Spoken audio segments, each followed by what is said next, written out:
This channel does not promote any violent, harmful, or illegal activities. All content provided by this channel is meant for an educational purpose only. এদিকে ভোটের মুখে উত্তপ্ত বাসন্তী, বিজেপির পতাকা লাগানোকে কেন্দ্র করে তুলকালাম সেখানে।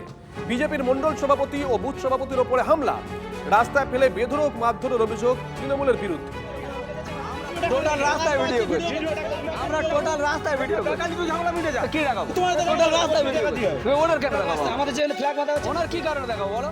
আগামীকাল পয়লা বৈশাখ থেকেই সংকল্প পত্র নিয়ে ঘরে ঘরে যাবে বিজেপি। আগামীকাল রাজ্য জুড়ে বাড়ি বাড়ি পৌঁছবেন বিজেপি প্রার্থী এবং কর্মীরা। ভোটারদের কাছে বিধানসভা ভিত্তিক ইস্যুও তুলে ধরবে গেরুয়া শিবির, এমনটাই সূত্রের খবর।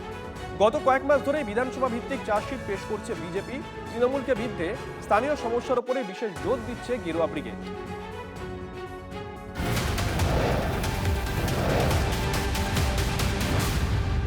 এদিকে আজ রাতে দলের নেতাদের সঙ্গে বৈঠক। অভিষেকের রাত 8টায় ভার্চুয়াল বৈঠক করবেন তৃণমূলের সেকেন্ড ইন কমান্ড।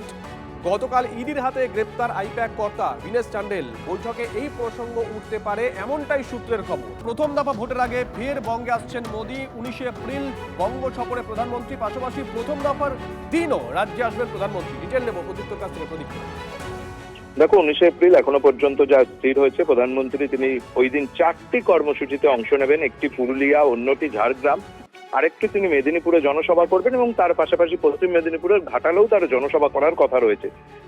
23 এপ্রিল প্রথম দফা ভোটের দিন কৃষ্ণনগরে তিনি সভা করবেন। তারপরই তিনি চলে যাবেন দক্ষিণ 24 পরগনার মথুরাপুরে, সেখানে তার জনসভা করার পর হাওড়াতে তার জনসভা করার কথা রয়েছে।